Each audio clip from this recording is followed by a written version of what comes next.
सुनील त्रिपाठी।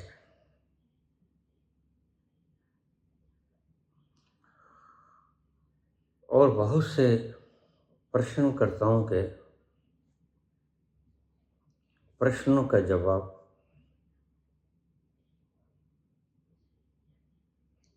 भगवान कृष्ण ने कहा है कि मेरी इच्छा के बिना एक पत्ता भी नहीं हिलता।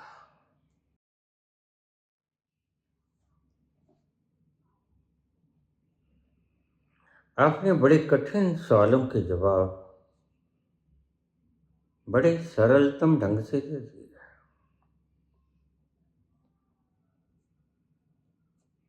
सवाल फिर भी बने ही रहे।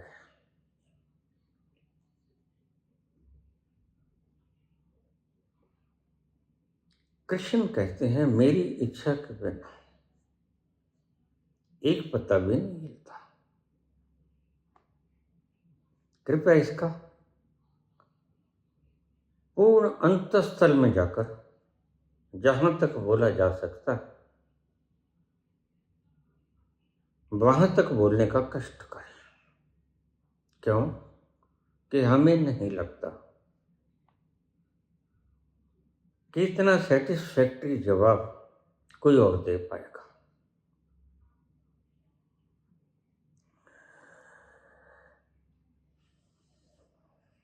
ऐसा समझिए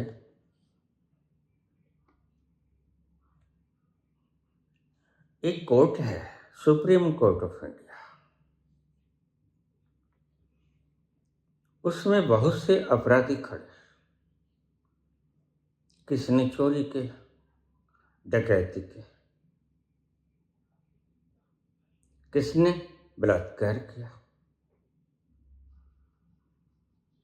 कोई तलाक के लिया है, किन्हीं भाइयों में जायदाद का बंटवारा है, कोई अन्य डिस्प्यूट्स भी हैं।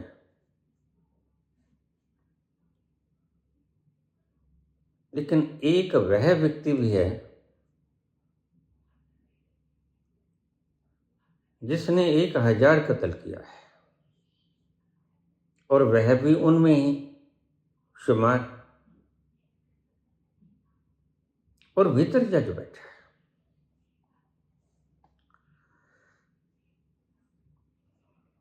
शायद तुम कहोगे कि इन सब की तकदीर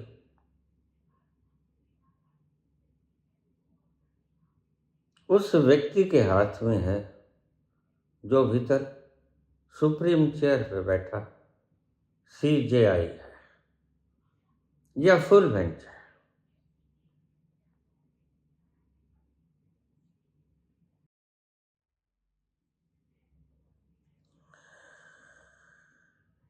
अगर कृष्ण कहते हैं मेरी इच्छा के बिना पत्ता भी नहीं हिल सकता, तो शब्दों को देखने के साथ साथ किस तल से वो बोल रहे हैं यह पहले देखना चाहिए।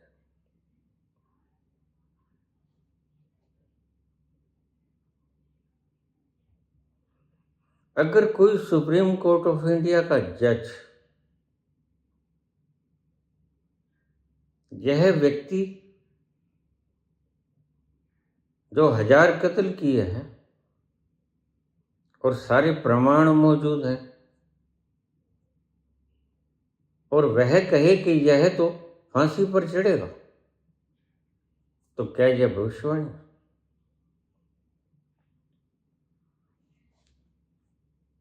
या कि होनी है, या कि उसके कर्मों का फल? सोचेगा, गहरा सवाल पूछा है तो उत्तर भी गहरे होंगे। असल में तुम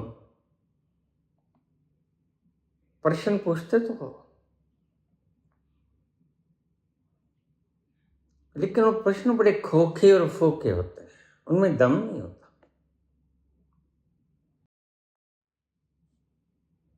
कृष्ण उस तल से बोल रहे हैं जिस तल से वह न्यायकारी है। सबसे ऊंची कुर्सी पर बैठा हुआ कृष्ण अपनी मर्जी से कुछ नहीं करता।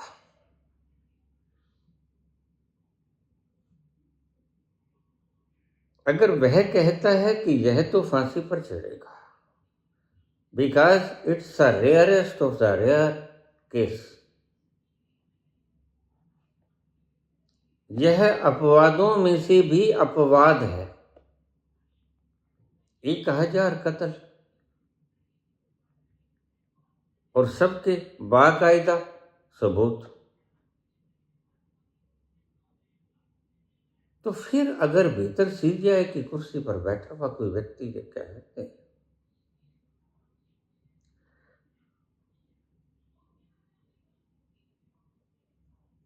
मेरी इच्छा के बिना एक पत्ता भी नहीं हिलता, तो यह बिल्कुल वही बात है कि वह न्याय की भाषा में बोलता है, क्योंकि ऐसे व्यक्ति के लिए संविधान में यही तो पनिशमेंट है। तुम इसे और ढंग से समझ सकते हो, लेकिन बोलने वाला इस ढंग से बोला नहीं।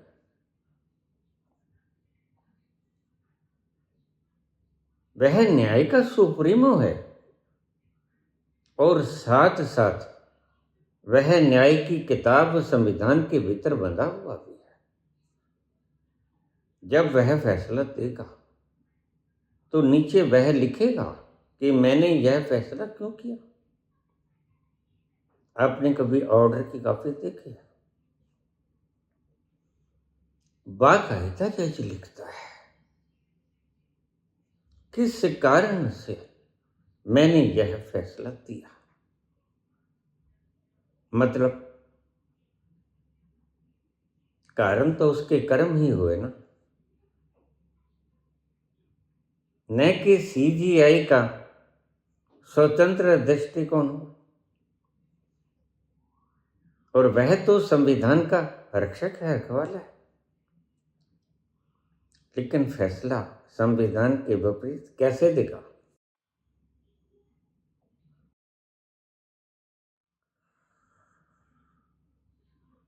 वह व्यक्ति जो कहेगा उसका आधार उसके कर्म है। अगर उसने 1000 कत्ल न किए होते और कोई प्रमाण न होता तो वह ऐसे शब्द नहीं बोल सकता था। शब्दों की उल्टा पुल्टी है या बोलने के अल्फाजों के ढंग है। कृष्ण कहते हैं मेरी इच्छा के बिना एक पत्ता नहीं हिलता, लेकिन उसकी इच्छा चलती कैसे? तुम्हारे कर्मों के आधार पर।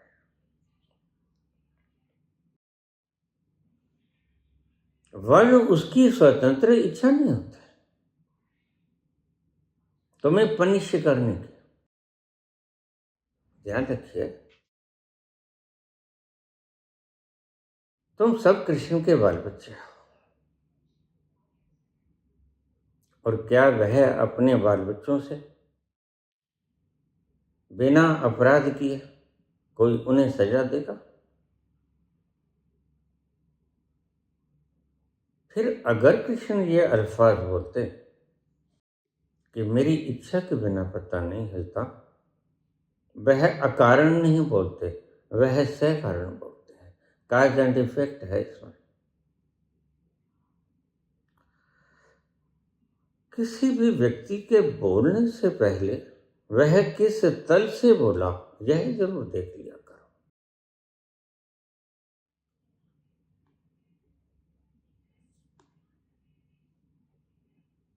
तुमने प्रश्न पूछा भविष्य मल्लिका का, मैंने जवाब दे दिया। तुमने फिर और आगे प्रश्न पूछा, नहीं उसमें तो पाकिस्तान भी लिखा है, उसमें अन्य अन्य ऐसी घटनाएं हैं जो 600 वर्ष पहले नहीं हुई थी। बिल्कुल ठीक है।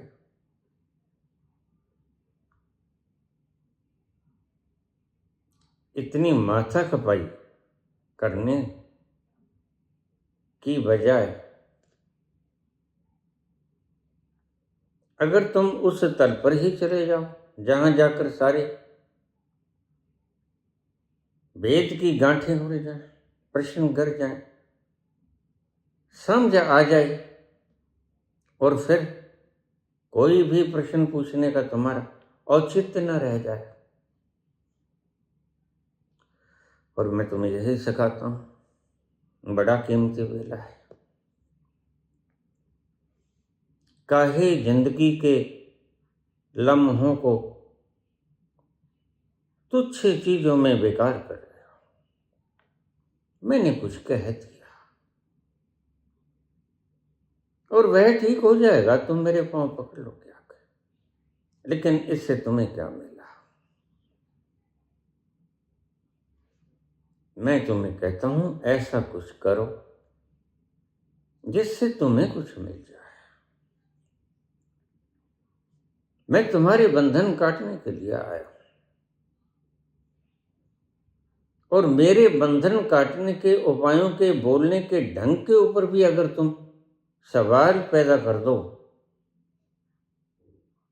तो इसका अर्थ साफ है कि अहंकार अपने आप को मिटाना नहीं चाहता। फिर मुमुक्षा पिपासा जगिन, फिर तुम सिर्फ मेरे शब्दों के तार्किक आनंद लेना चाहते हो। फिर तुम सिर्फ अल्फाज सूचनाओं का संग्रह अपने न्यूरॉन्स में करना चाहते हो। इसके अतिरिक्त तुम्हारी कोई आंतरिक इच्छा नहीं। बाबा जी, उसमें बहुत सी ऐसी बातें लिखी हैं जैसे पाकिस्तान, तुर्की आदि देशों की बातें जो उस समय अस्तित्व में नहीं थी। मुझे भी लगता है कि इसमें तरमीम किया गया होगा, लेकिन इसकी ज़्यादातर बातें सत्य क्यों हो रही हैं? मुझे एक स्रोत भी मिला जिनके घर में ओरिजिनल ताड़पत्र पर मूल कापी मौजूद थी।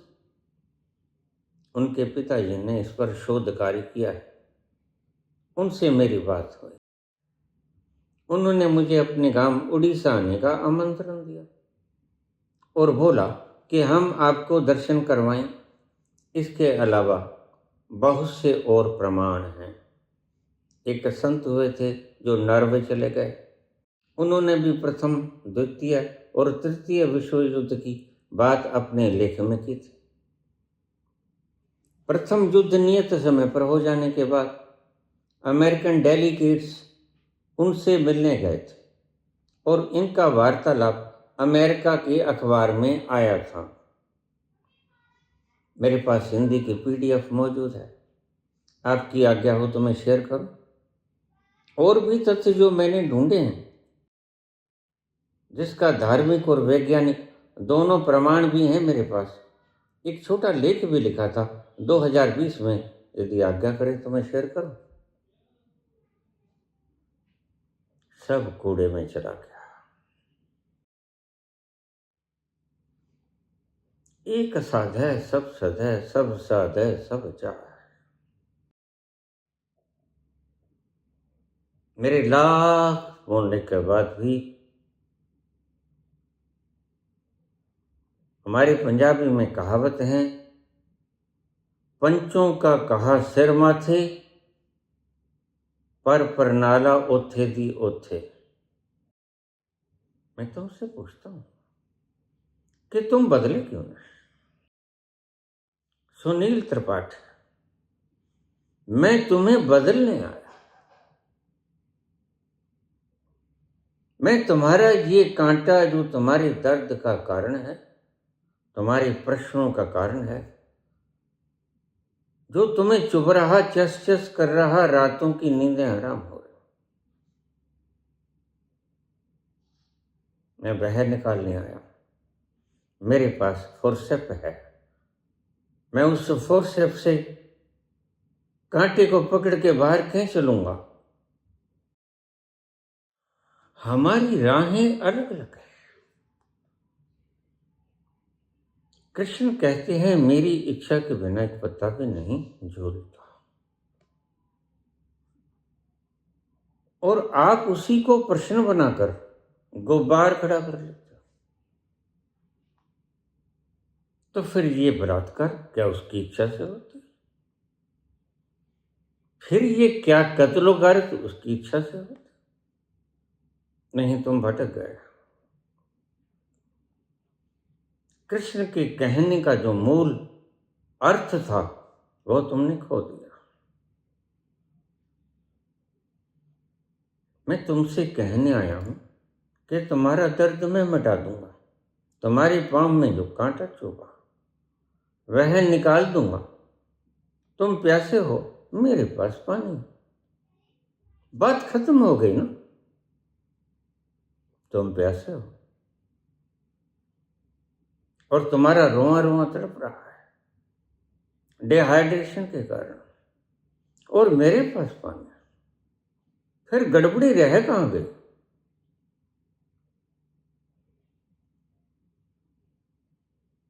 फिर भी अगर तुम सवाल करो, यह कांटा तिरछा है, आड़ा है, दो मुआ है, चार मुआ है, कितनी लंबाई चौड़ाई है, तो फिर इसका मतलब है कि तुम इस कांटे को निकलवाना नहीं चाहते। तुम सुखी होना नहीं चाहते। मेरी मंशा कुछ और है, तुम्हारी चाहत कुछ और है। और अगर बहुत संक्षिप्त से तुमने कहा रहस्यात्मक गहरे तल पे उतर जाओ, लो उतर गया। अब व्याख्यायित करो। बस मैं तो यही पा रहा हूं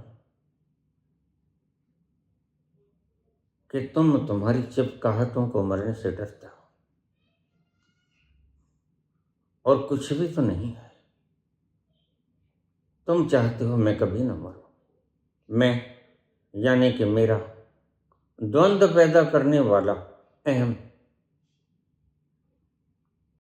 मुझे कभी होश ना आए।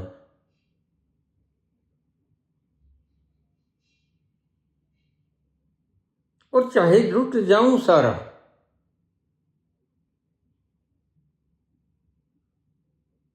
फिर भी मुझे होश ना आए।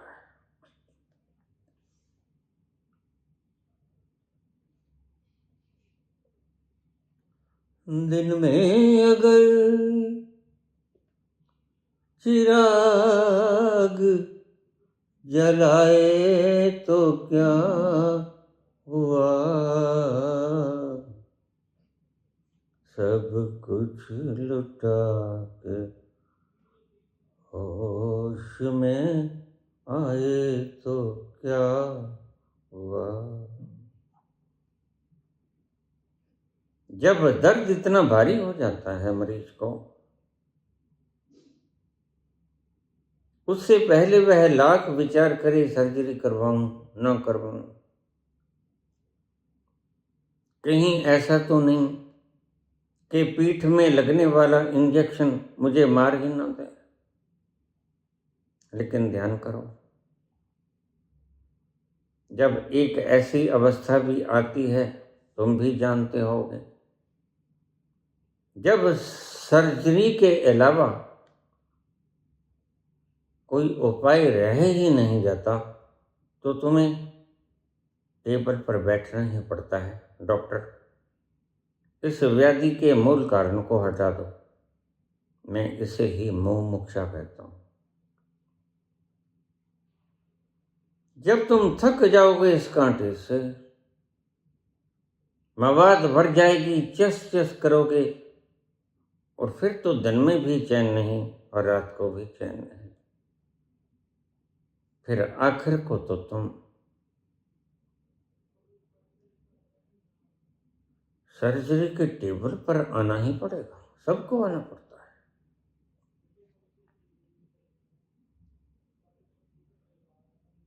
तुम इस बुद्धि से समझने की चेष्टा करते हो जो बुद्धि गुनाहगार है,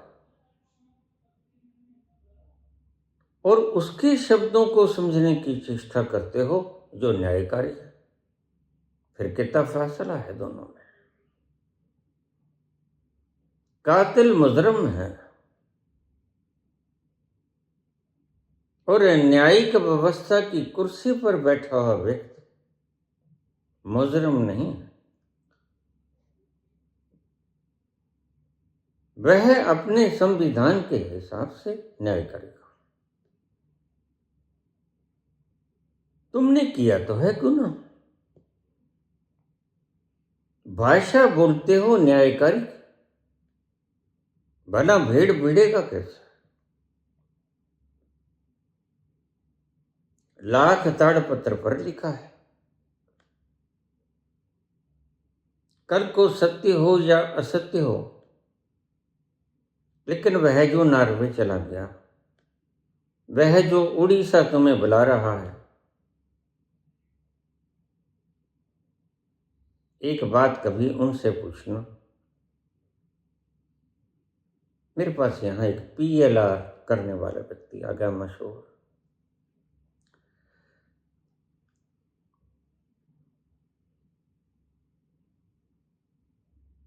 दर्शनार्थ आया था,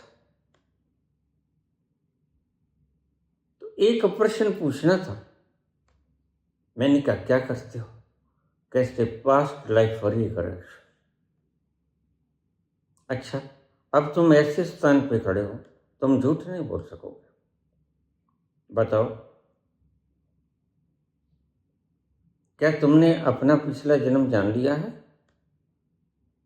मेरे प्रभाव में आके व्यक्ति हिप्नोटाइज हो जाता है। वो कहता नहीं, ठगी है सब। तो मैंने कहा फिर ये पाप क्यों कमाते हो? तुम्हें पता है यह ठगी तुम्हारे साथ जाएगी, और ठगी से जो धन कमाया वो यहीं पड़ा रह जाएगा। फिर ये घाटे वाला सौदा तुम क्यों करते हो? और आज कितने ही लोग हैं, ये मास्टर जी, ये सोहेल, ये बाबा बागेश्वर, का ही करते हैं ये इतना पाप। 3-3 लाख लोगों की कतार को धूप में जला देना, इतनी दूर दूर से आए, ये सब पाप है। क्यों हो रहा है? मैं नहीं बुलाता किसी, क्योंकि मैं जानता हूं यह पाप है।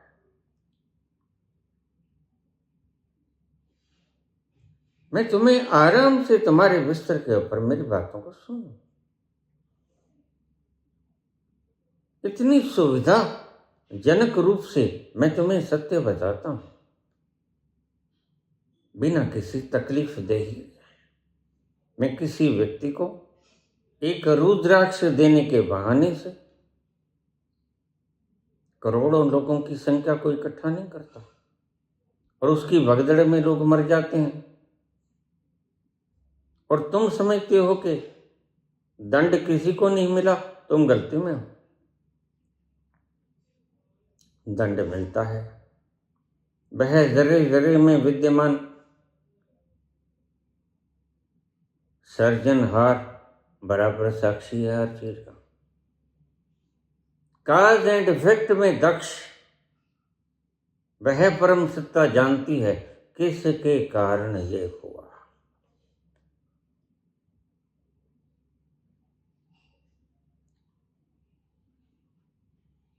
यह बड़ी बड़ी दुखों के को संग लिए लिए जो जन्म जाते हैं, तुम कहते हो इस छोटे बच्चे ने क्या अपराध किया है, बस यहीं तुम चूक जाते हो। फिर कोई कहता है पिछला जन्म होता ही नहीं, एक जन्म होता है। कोई कहता है परमात्मा ही नहीं होता। कोई कहता है यहाँ कोई कर्म और भुगतान की व्यवस्था ही नहीं होती, चार वाक। कोई कहता है परमात्मा था तो, लेकिन मर गया, God is dead, Nietzsche, Marcus.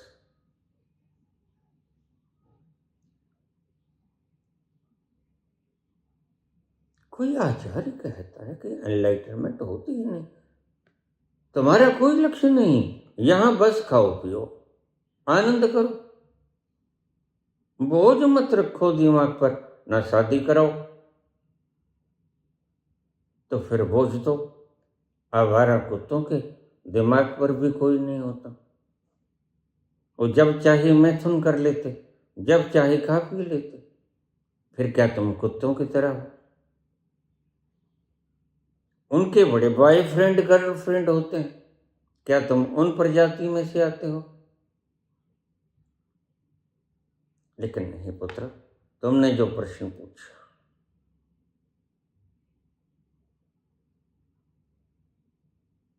व्यक्ति बोल कहां से रहा है, वह मुजरिम है या न्यायकारी है, यह देखो। तुम सत्य को क्यों नहीं देखते? तुम शब्दों को क्यों देखते हो? कितनी पुरानी आदत है तुम्हारी शब्दों से चिपट जाने।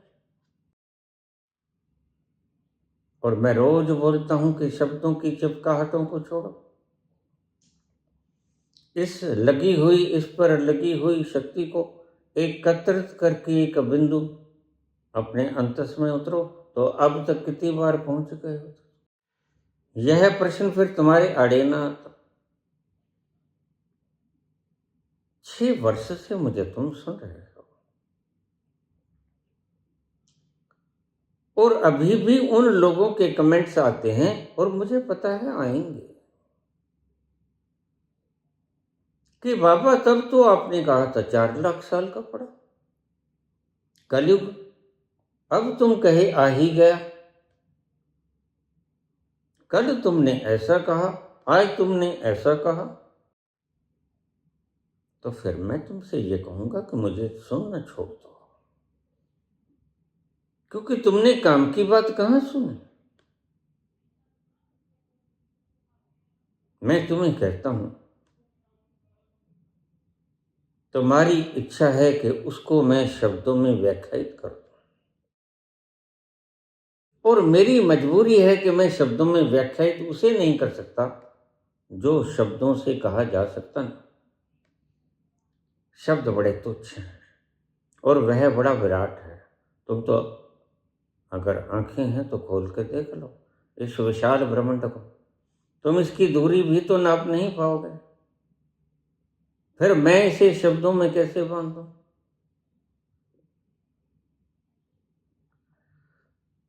और मेरा यह बोलना एक तथ्यपरक है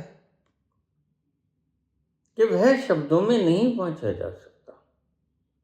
लेकिन ध्यान रखना, फिर भी बोलते हैं। क्यों? जरा समझिएगा। एक व्यक्ति जहां से 10 सड़कें पड़ती हैं, वहां बीच में खड़ा है, 10 तरफ डिवाइडेशन होता है, 10 दिशाओं में सड़कें जाती हैं, और कोई व्यक्ति उसके पास आके रुकता है गाड़ी लेकर।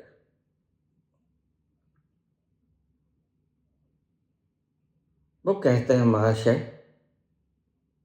आप यहां खड़े हैं, आप तो जानते ही होंगे मैंने बॉम्बे जाना है, कौन सी सड़क पे जाऊं? तो मुझे जवाब दो, क्या उसे चुप रह जाना चाहिए?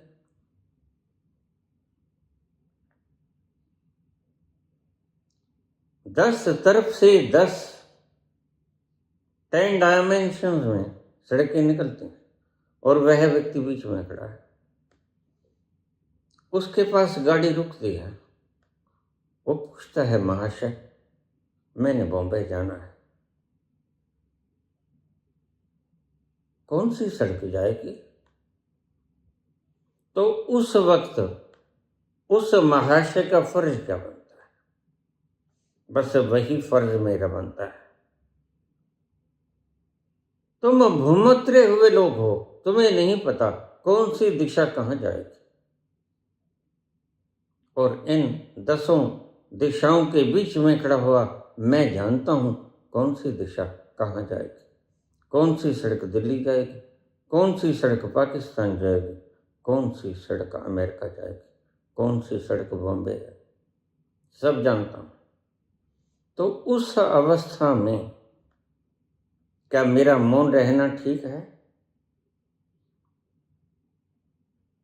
अगर मेरे मौन रहने से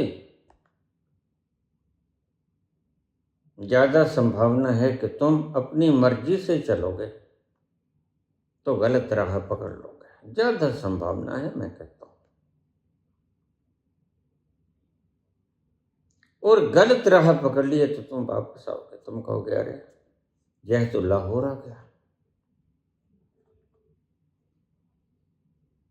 यह तो अफगानिस्तान आ गया।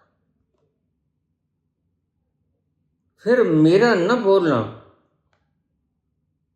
तुम्हें भटका गया कि नहीं भटका गया, फिर इसमें मेरा थोड़ा सा कसूर है कि नहीं है? बिल्कुल है। संत इसीलिए बोलता है, संत जानता है, मैं जानता हूं अभी अगर इनको राह नहीं दिखाया तो ये भटक जाएंगे, और उसके भटकने का कहीं ना कहीं इल्जाम मैं अपने ऊपर भी लेके आऊंगा। मेरी आत्मा मुझे प्रताड़ित करेगी। जब तुम जानते थे तुमने इशारा क्यों नहीं कर दिया? बस इसीलिए मैं बोलता हूं, मेरा एक इशारा ऐसे कर दूं मैं, यह सड़क जाएगी भाई, क्या बिगड़ जाएगा? इस डायरेक्शन को उंगली करने से मेरा क्या बिगड़ जाएगा? कुछ भी तो नहीं। तुम्हारा सब कुछ सुधर जाएगा।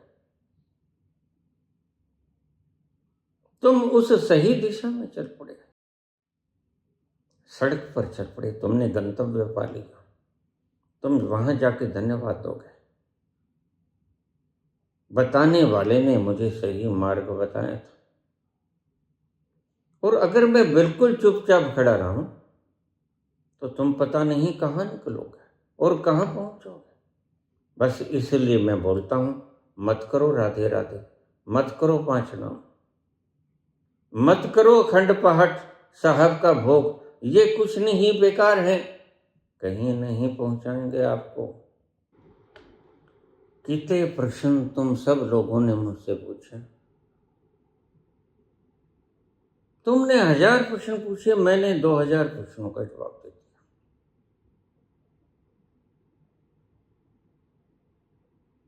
लेकिन क्या तुमने सुख पाया? बात मेरी नहीं, मैं रास्ता दिखाने के लिए ही मौजूद हूं। कृष्ण कहते हैं तू सच्ची शरण में आ जा, मैं तुम्हें तुम्हारे दुख दर्दों से मुक्त कर दूंगा। अहम त्वाम सर्व पापेभ्यो मोक्षयिष्यामि मा शुचः। पाप दुख का मूल है, और कृष्ण तुमसे सिर्फ तुम्हारा आपा मांगते हैं, जो तुमने नकली नकली बना दिया है। सर्वधर्मान् परित्यज्य, छोड़ दो इन नकली धर्मों को, इन नकली पार्टीज को, तो बस मेरी शरण में आ जा।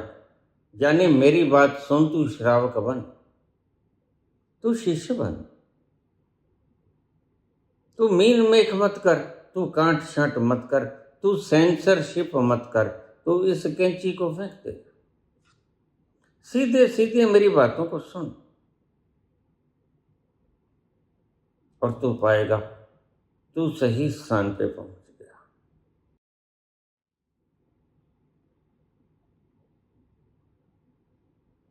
दस सड़कों के बीच में खड़ा हुआ कोई व्यक्ति, तुम राह पूछते हो, वह तुम्हें राह बता भी देता है, फिर भी तुम उस राह पे चलने की बजाय किसी अन्य राह पे चलते हो, तो कसूर किसका? मैंने अपना कर्तव्य निर्वहन कर दिया,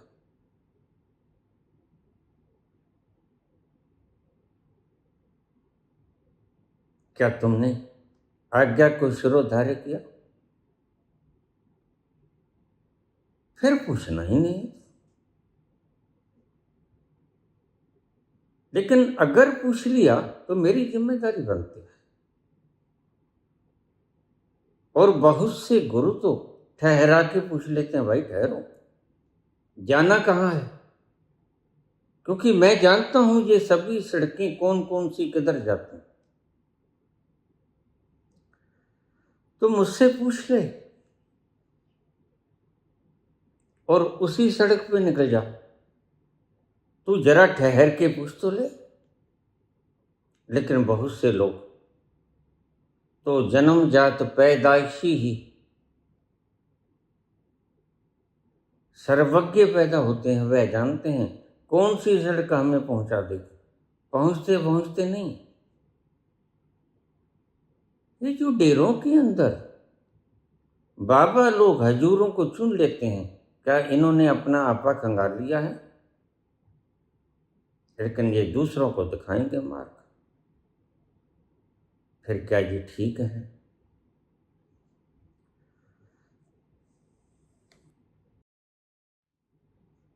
करोगे याद तो हर बात याद आएगी,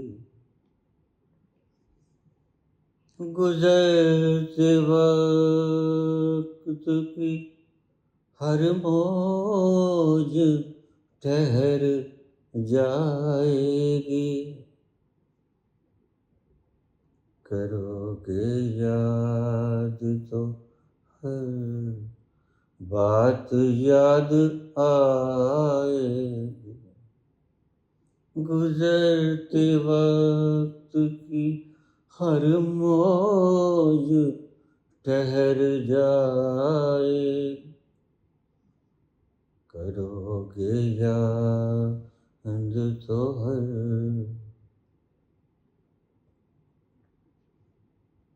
अगर पूछोगे तो कोई बताने वाला होगा, लेकिन बताने वाले की जिम्मेदारी है कि वह पाप करे या पुण्य करे। तुमने तो श्रद्धा पूर्वक पूछ लिया।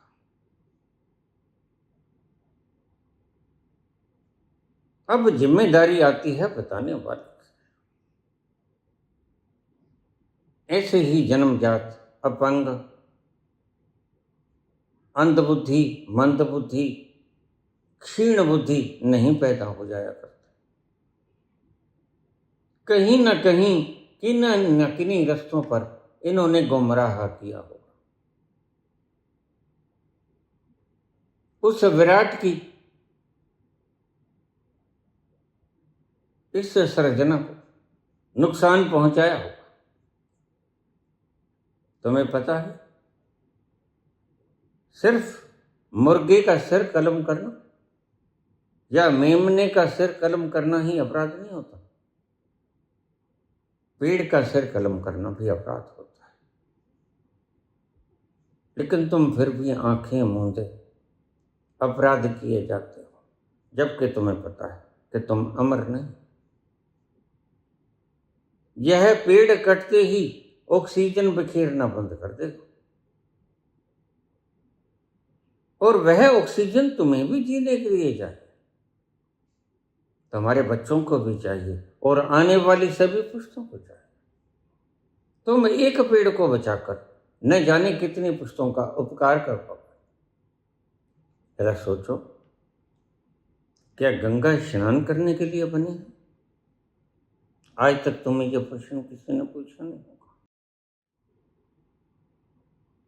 तुम जरा सोचो कि तुम्हारे घर का होत, क्या तुम नहाने के लिए उसके भीतर उतरा करते हो? तुम्हारे घर में भी तो कोई टंकी होगी कि जब तुमने नहाना होता है, तुम किसी भी अवस्था में हो, मल मूत्र से लिपटे हुए, क्या तुम उस टंकी का ढक्कन खोल के उसके अंदर उतर जाते हो? गंगा के लिए तो तुम यही कर रहे हो। घरों में तुम बकेट में पानी लेते हो, जो आता तो वहीं से है। लेकिन यह किस मूर्ख ने सिखाया कि तुम उस टैंकी में ही उतर जाओ, उसमें ही सारा मलमूत्र छोड़ दो, फिर वही तो तुम पियोगे। आज तुम यही कर रहे हो।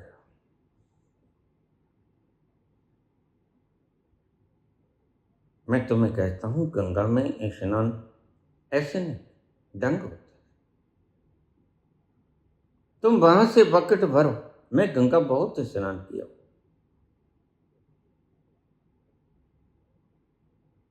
लेकिन मैं वहां से हमेशा ही बकेट ले लेता, बाल्टी भरता और दूर जाके नहाता। पानी तो वही है।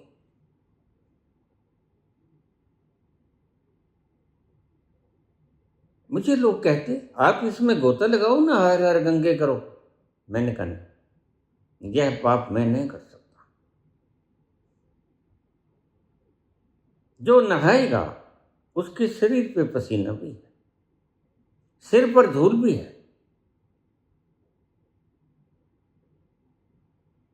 क्या मैं इसे और लोगों को दे दूं? अगर मेरा शरीर बीमार है, किसी प्रकार के फोड़े फुंसी से ग्रसित है, क्या वह बैक्टीरिया मैं दूसरों को सौंप दूं? यही तो अंधभक्ति का प्रमाण है। और उस बहते पानी को तुम 10 घंटे आरती करने में उतार देते हो। क्या यह वक्त की बर्बादी नहीं? फिर तुम कहते हो हमारा मुल्क। चौथे से छठे नंबर पे आ गए।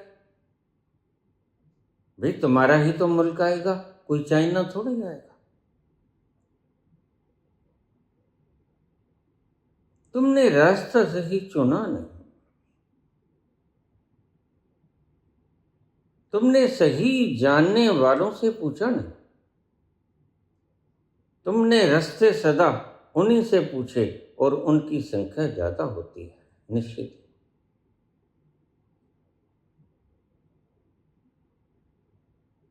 एक व्यक्ति टोकरे में मेमना लिए जा रहा था, वह अकेला था और उसको ठगने वाले 5 थे। पांचों अलग अलग मोड़ों पे खड़े हो गए, क्योंकि मेमना बड़ा प्यारा था।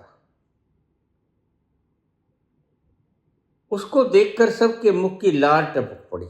हम इसे खाएं तो कितना बढ़िया लगेगा। तुम साधारण आलू खाओ या मशरूम खाओ, इतना महंगा मल बनकर सुबह तो निकल ही जाना है।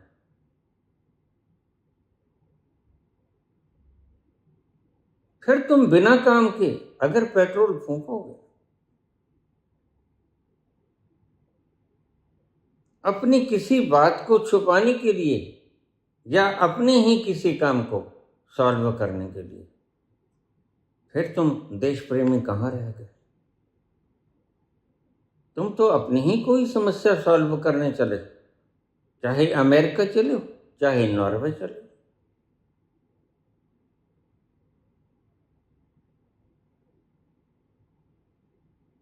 चाणक्य के जमाने में फाहयान आया। बड़ा सुंदर जमाना था। तुम कहते हो हमने विकास कर लिया, लेकिन मैं कहता हूं नहीं, तुमने विनाश कर लिया। क्या वो भी जमाने थे जब बाहर से एयर कंडीशन हवाएं तो नहीं चलती थीं, लेकिन वट वृक्ष की सुंदर प्रदूषण रहित हवाएं चलती थी?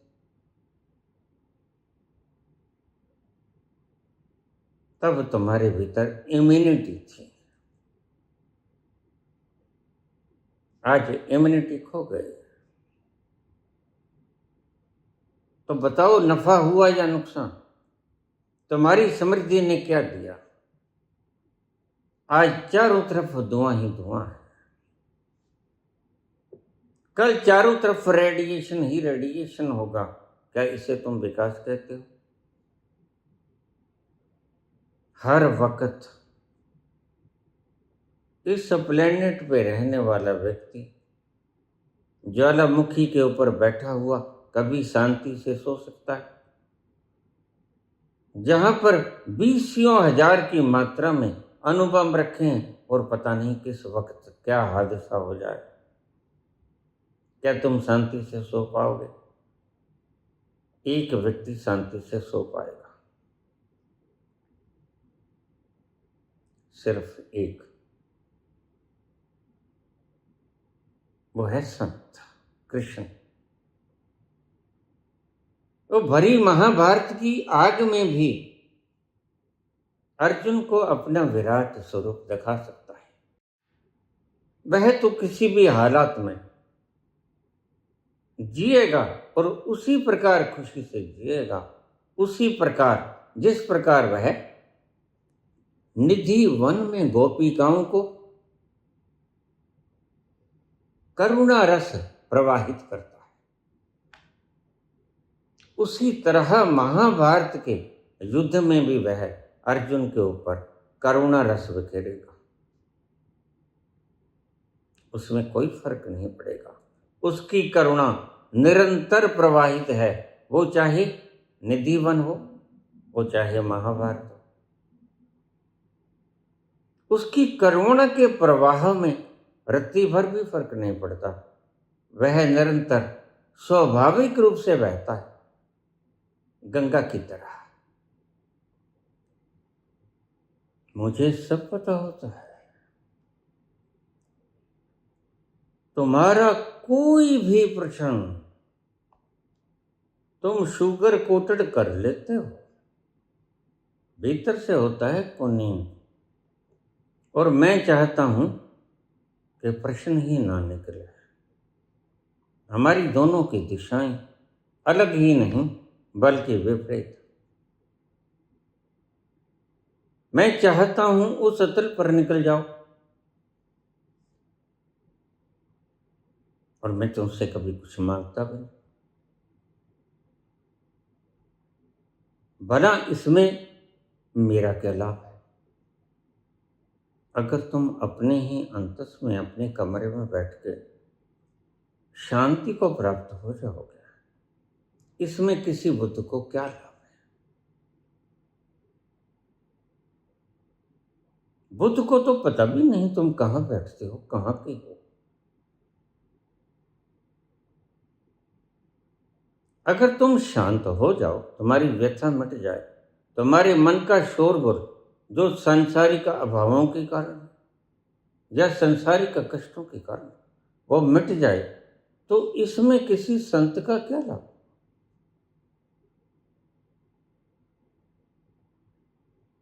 संत का कोई लाभ नहीं। संत चाहता भी नहीं अपना लाभ, वह स्वयं अर्थी नहीं। और शायद तुमने पर अर्थी का मतलब समझा। यही कारण है कि तुम संतों की बातों का इग्नोर कर देते हो।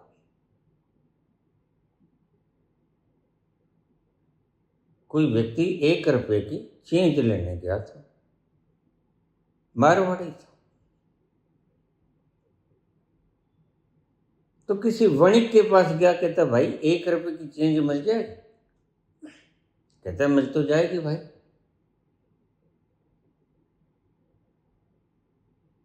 वो कहता ला ये ले 1 रुपया। वो कहता 2 50 पैसे के सिक्के हैं मेरे पास, इससे छोटे नहीं, 25-25 के नहीं, वो कहीं और से करा ले। कहते चलो तू 1 रुपये के 2 50 तो दे। उसने 50-50 पैसे के 2 सिक्के दे दिए। अब भला उसने क्या बुरा किया, चेंज ही तो किए। तो मारवाड़ी सोचता है, काफी देर तक खड़ा रहता है, पैसों को उल्ट पुल्ट के देखता है। लेकिन वो बेचारे दुकानदार ने कोई बेईमानी थोड़ी की, उसका मसला हल किया है। उसका मसला था कि उसे छूटे चाहिए थे।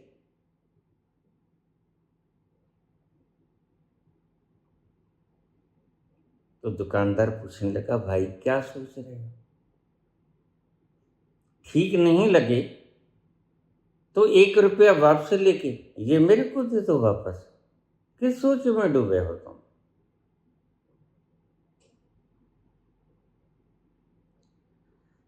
बुड़बुड़ाता हुआ चला गया मारवाड़ी। साले ने अभी भी कुछ कमाया होगा।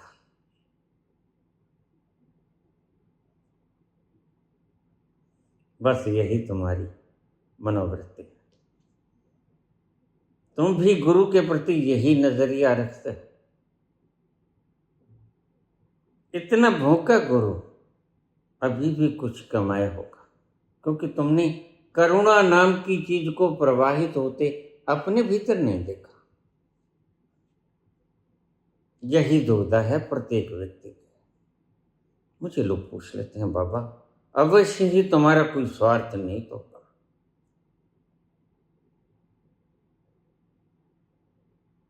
मैंने कहा भाई अब मैं किस किस का बात का जवाब दूं? बस तुम मुझे वोट मत डालना, या मैं छोड़ देता हूं इस पचड़े को। लेकिन ध्यान रखना, आना मेरे ही पास पड़ेगा। क्यों? क्योंकि और कोई व्यक्ति ईमानदार है, और तुम्हें इस वक्त एक ईमानदार लीडर की आवश्यकता है। सब तुम्हें भून भून के खाएंगे, एक मैं ही हूं जो तृप्त हूं, जिसको कोई अभिलाषा नहीं, वासना नहीं, इच्छा नहीं, जिसका कोई जज्बात नहीं, जिसका कोई मैप नहीं, कुछ वो नक्शा नहीं उकेरे है कि उसने ये बनाना है। मैंने सिर्फ तुम्हें सुखी करना है, और यह भी कोई जिद नहीं, यह मेरे भीतर की करुणा की आवाज। तुम चाहते हो तो जैसे हो बने रहो, मुझे क्या इतराज है। 10 राहों पर खड़ा हुआ व्यक्ति अगर तुम्हें इशारा कर दे कि भाई इधर चले जाओ, तो तुम्हारी 9 राहों पर भटकने की व्याधि मिट गई। एक राह दिखाना गुरु की यही महत्ता भी है। गुरु प्रथम पौड़ी भी तुम्हें सही बताता है, क्योंकि वह जानता है कि बाकी की पौड़ियां तुम्हें गलत स्थानों पे ले जाएंगी, तुम्हें गंतव्य तक नहीं पहुंचाएंगी। तो गुरु की प्रथम और अंत 2 स्थानों पर आवश्यकता पड़ती है, जीवित गुरु की। क्योंकि शास्त्र न तो बोलता है, ना इशारा करता है, ना तुम्हारी किसी भी प्रकार की दुख दुविधा को वह महसूस कर सकता है। मैंने एआई से पूछा, चैट जी से, क्या तुम मेरी आनंद की अवस्था को महसूस करते हो? चैट जी कहता, देखिए मैं एक ही यंत्र हूं प्रभु, मेरे में भावनाएं नहीं होती। मैं तो इधर उधर के, कहीं का ईंट कहीं का रोड़ा, भानुमती ने कुंभा जोड़ा, सभी चीजों को इकट्ठा करके इधर उधर से तुम्हें सूचनाएं इकट्ठा करके दे देता हूं, वेल एस्टेब्लिश ढंग से। कितना ईमानदार है। मेरे में कोई भावना नहीं। तो मुझे गाली निकाल दोगे तो मैं क्रोध नहीं करूंगा। हो सकता है मैं तुम्हें बराबर की गाली निकाल दूं, लेकिन क्रोध नहीं होगा। तुम मुझे गाली निकालोगे तो क्रोध होगा। बस यही फर्क है तुम में और मेरे में। तुम चेतन हो, मैं चेतन नहीं। मैं एक साधारण यंत्र हूं, मैं मशीन हूं। तो तुम्हारे जितने भी ये पोथे हैं, ग्रंथ हैं, कुछ नहीं बोलते। और चाहे उपनिषद हो, अष्टावक्र गीता हो या गुरु ग्रंथ साहब, यह जीवन नहीं है इनमें। मानने वालों ने तो आकाश को जीवंत माना और पूरा धर्म खड़ा कर दिया। यह निरंकारी धर्म क्या है? यह आकाश को परमात्मा मानता है और कृष्ण के एक वचन का सहारा लेता है। नैनम छिदन्ति शस्त्राणि, वो तलवार फेंकते दिखाता है, देखो यह कटा नहीं कटा। नैनम दहती पाव का, आग जला देता है, क्या यह जला नहीं जला। नहीं चैनम क्लेदन्त्यापो, देखो पानी ये भीगता है, बारिश में भीगता है, नहीं भीगता है। नहीं शुष्यति मारुतः, ये हवा चलती कितने वेग से, क्या यह उड़ा? नहीं उड़ा। तो बस यही तो परमात्मा है।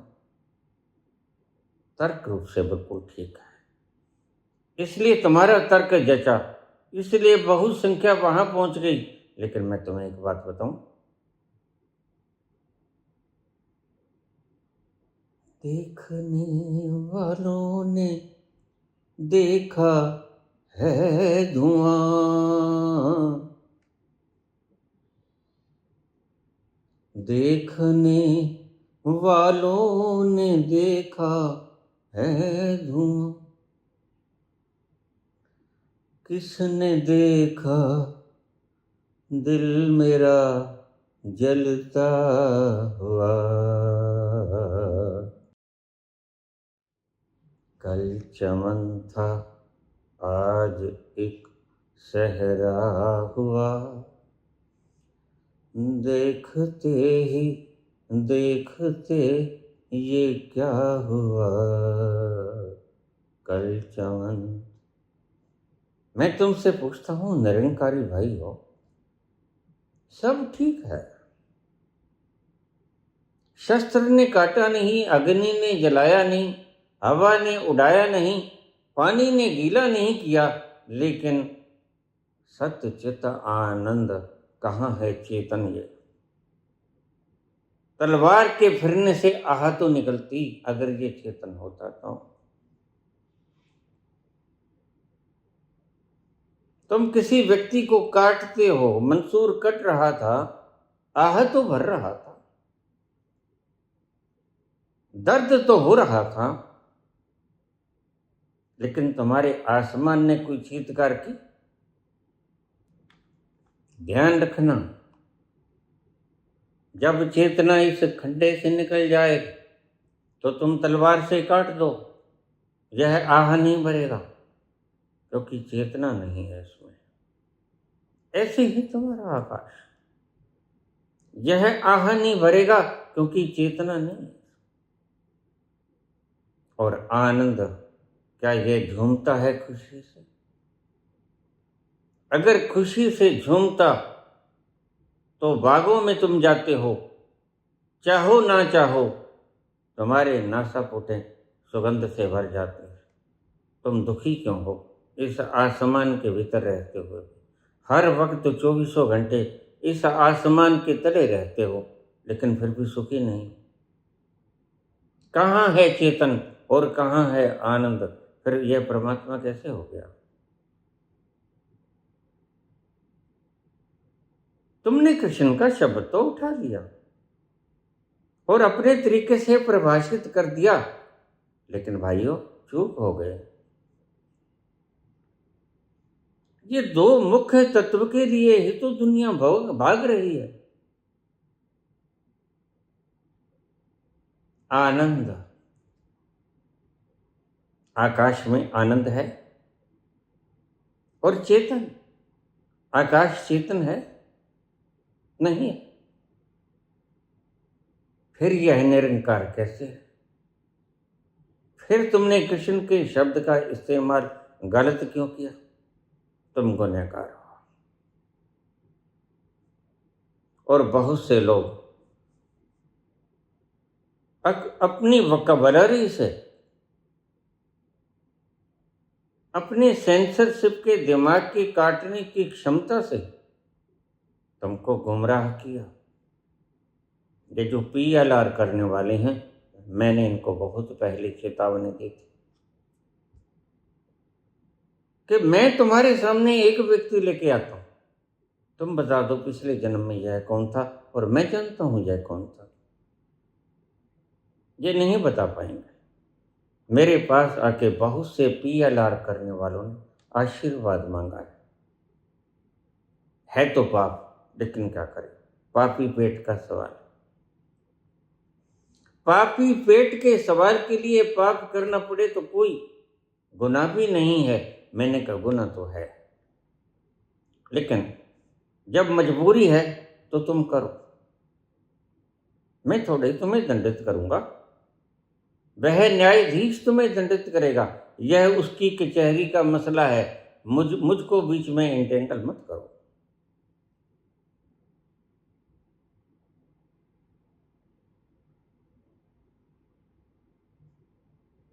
तुमने भविष्य मल्लिका के बारे में पूछा। लोग बोलते रहेंगे। कल एक कमेंट आया, सारा यूट्यूब भरा पड़ा, 2026 में ये हो जाएगा, 26 से लेके 32 तक ये हो जाएगा। भाई हो जाए,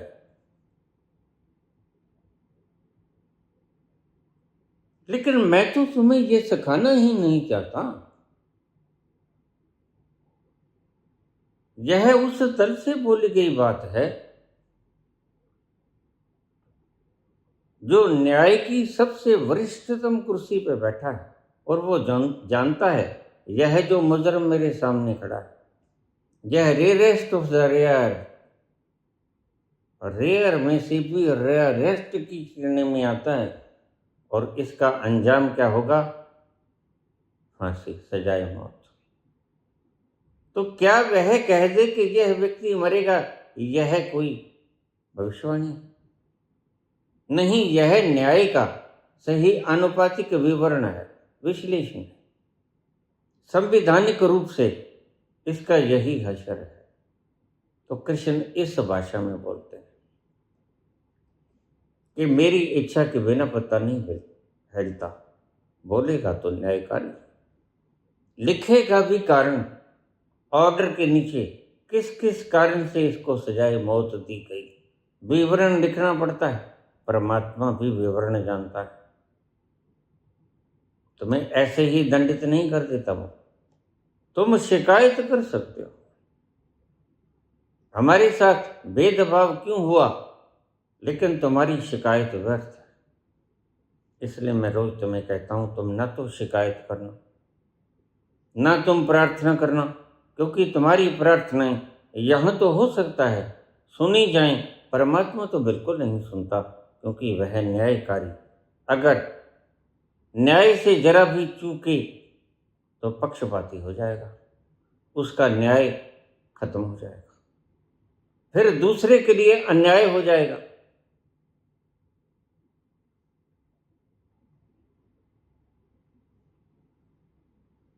यह जो 4 बलात्कारी यकसा फांसी पर चढ़ गए, अगर उनसे जरा रियायत की जाती तो उसको तुम क्या कहते? तुम कानून की अवहेलना मानते, लेकिन संविधान के हिसाब से जिसने भी किया उसके ऊपर कोई दबाव नहीं। उसने संविधान का कर्तव्य हेतु उसका पालन किया, और निर्भया केस में 4 व्यक्तियों को टांग दिया। मैं ऐसे ही कहता हूं, ऐसा मैं कोई मूर्ख थोड़ा ही हूं हिटलर की तरह कि जो यहूदी होगा उसको काट दूंगा। नहीं, मैं उस तल पर गया हुआ कृष्ण जो संविधान का पालन करने हेतु तुम्हारी रक्षा भी करूंगा और पापियों का संहार भी करूंगा।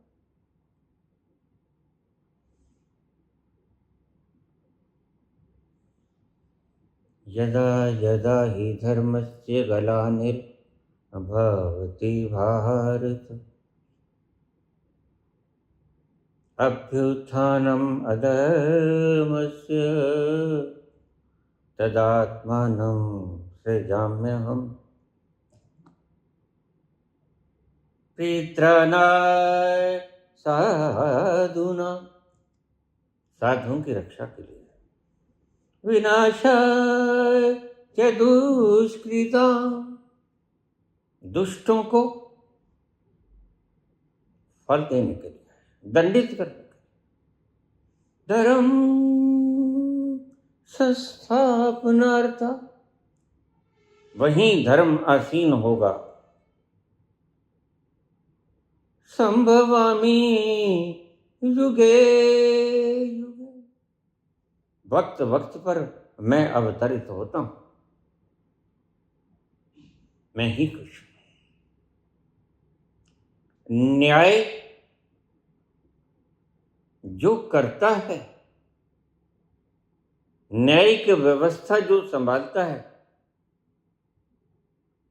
तुम चिपक जाते हो मोर मुकुट से, तुलसीदास की तरह। प्रत्येक व्यक्ति किसी न किसी अल्फाज से चिपका हुआ है। बाबा तुमने तब तो कहा था 4 लाख साल पड़े हैं कलयुग, और कभी तुम कहते हो कलयुग खत्म हो गया, सतयुग तो आ गया 28 अक्टूबर 2025, और कभी तुम कहते हो कि 6 दिन आएंगे, और कभी तुम कहते हो कि 30 भागों में भारत बटेगा। यह चारों ही सत्य हैं।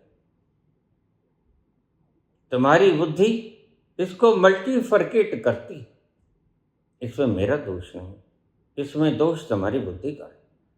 मेरी तो भविष्यवाणी नहीं है ये, मैं तो देख रहा हूं व्हाट विल हैपन। यह भविष्यवाणी नहीं है, यह तो हो चुका है। जैसे कृष्ण कहते हैं कि अर्जुन, मेरे द्वारा मारे गए इन व्यक्तियों को मारकर श्रेय ले ले। और कृष्ण की क्या दुश्मन थी इनके साथ? जिसने निर्भया केस में 4 व्यक्तियों को हैंग किया, उसकी क्या पर्सनल दुश्मनी थी इनके साथ? परमात्मा की तुम्हारे साथ क्या दुश्मनी है? क्या मैं भविष्यवाणी की है? नहीं।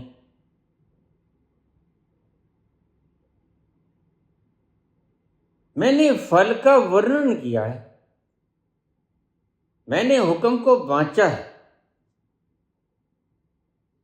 जो हुक्म मैं श्वेत पटल के ऊपर लिखा हुआ स्पष्ट आंखों से पढ़ सकता हूं, उसको बांचा है, और वह बिल्कुल सत्य है, उसमें जरा भी फर्क नहीं।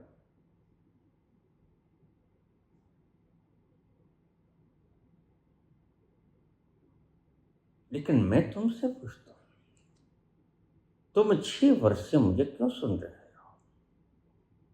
आखिर तुम सुनना क्या चाहते हो? मैं बताऊं तुम क्या सुनना चाहते हो? तुम सुनना चाहते हो जिससे तुम बच जाओ, और उस आनंद को भी पालो। It's next to impossible. तुम्हारी शर्त बड़ी असंभव है। तुम चाहते हो फोड़ा भी बचा रहे और चस चस भी मिट जाए।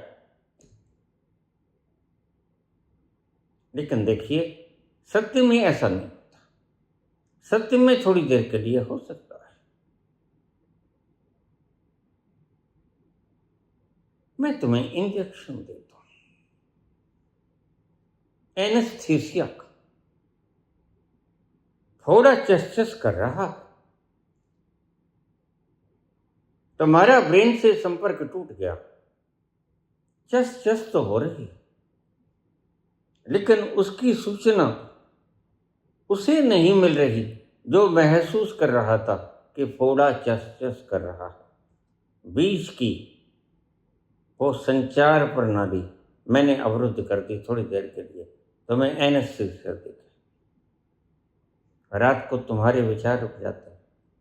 घनघोर निद्रा में तुम सुषुप्ति की अवस्था में, और सुबह उठते हो, क्या तुम्हारे विचार मिट गए होते हैं? नहीं तो रात भर कहाँ थे? बस ये विचारों का एनेस्थीसिया था शरीर। और अगर एक व्यक्ति सोए ना, तो वैज्ञानिक कहते कि 9 दिन में वह पागल हो जाएगा। पागल का मतलब तुम एबनॉर्मल व्यवहार करने लगोगे। तुम नॉर्मल मनुष्य की तरह व्यवहार नहीं करोगे, एबनॉर्मल की तरह व्यवहार करोगे। और ध्यान रखना, जब भी तुम प्रश्न पूछते हो यू आर एबनॉर्मल, ये तुम्हें बड़ा अजीब सा लगेगा, क्योंकि हर वक्त तुम्हारे एक कांटा चुभ रहा है, चुभ ही रहा है। तुम अपने ध्यान को डाइवर्ट कर देते हो। UPSC, IAS, IRS, prime minister, chief minister, नगर पालिका, बस यह है ध्यान को मोड़ने की ढंग है। किसी तरह तुम बुलाना चाहते हो अपनी उस चस को। फोड़ा तो बना ही हुआ है। तुम जीत जाओगे तो भी फोड़ा बना हुआ है। तुम नगर पालिका अध्यक्ष हो जाओगे तो भी बना हुआ।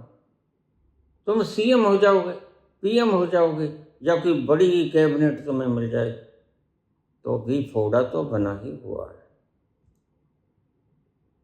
कैंसराइटिस कभी ऐसे थोड़े ही खत्म होते हैं। लेकिन तुम अपना ध्यान डाइवर्ट कर लोगे। लेकिन ध्यान डाइवर्ट करने से क्या तुम्हें वह मिल जाएगा जिसे सत्य चित आनंद कहते हैं? अगर यही नहीं मिला तो फिर तुम्हें जो भी मिला वह खाक था और एक दिन खाक हो जाएगा। एल्बर्ट आइंस्टीन ने कुछ भी कर दिया, लेकिन तुम्हें एक बात बताऊं, तुम उसे प्रॉस्पेरिटी कह सकते हो, मैं तो उसको विनाश कहूंगा। क्योंकि परमात्मा ने बनाया, यह सारे सिद्धांत भी परमात्मा ने बनाए, तुमने सिर्फ खोजे। तो क्या वह एटम बम बना के रख नहीं सकता था? उसने क्यों नहीं बनाया? वह जानता है कि आग जलाए, इसका सदुपयोग व्यक्ति कर नहीं सकेगा। व्यक्ति बेईमान है। इससे बिजली उत्पन्न हो सकती है, न्यूक्लियर पावर प्लांट रख सकते हैं, लेकिन तुम अणुबम बनाओगे, तुम मिसाइलें बनाओगे, तुम दूसरों को विनष्ट करोगे, क्योंकि तुम्हारे भीतर से तासीर नहीं बदली। और तासीर नहीं बदली तो तकदीर भी नहीं बदली। फिर ऐसी एयर कंडीशन से तुमने लेना क्या है जो तुम्हें और ज्यादा दुखद स्थितियों में पहुंचा जाए?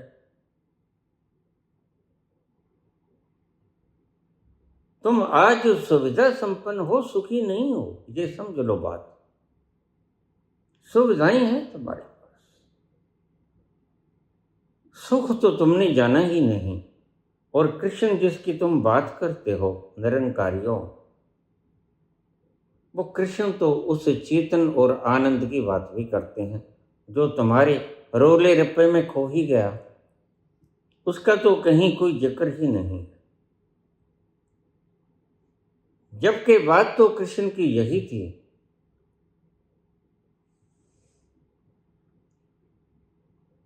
कि वह खिल जाए उसकी सुगंध में, ओंठों के अधर के ऊपर वो मुरली की धुन बजे और तुम गाओ, तुम नाचो। आज सारी मानवता त्रस्त है, तुम कहाँ नाच रहे हो? मात्र शब्द बोल रहे हो गीता के, लेकिन चेतन कहाँ? तुम आनंदित कहाँ हो? रस कहाँ पिया तुमने? रस की बातें कर रहे हो सिर्फ। बातें करने से तो तुम रस में नहीं होगे। शराब के ठेके के आगे खड़े रहोगे तो कल्पना ही कर सकते हो कि इसका सुरूर कैसा होगा। बस वही तुम कर रहे हो।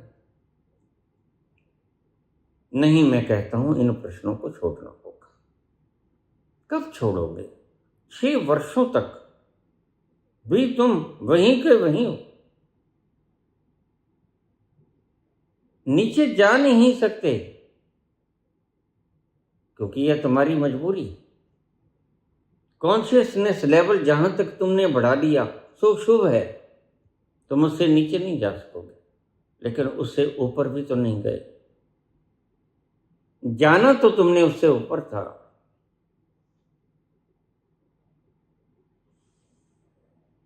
तुम बहाने बना लेते हो। प्रश्न जाना तो हमसे दूर, बहाने बना लिए। जाना तो हमसे दूर, बहाने बना लिए। अब कितनी दूर हम ठिकाने बना लिए। जाना तो हमसे दूर, बहाने बना लिए।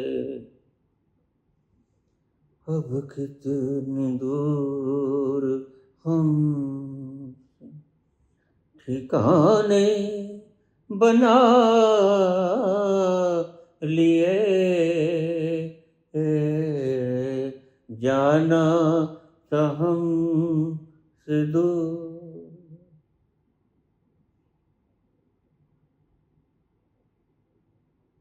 तुम्हारी प्रश्न सिर्फ बहाना है, किसी तरह तुमने मुझसे दूर जाना है। धन्यवाद।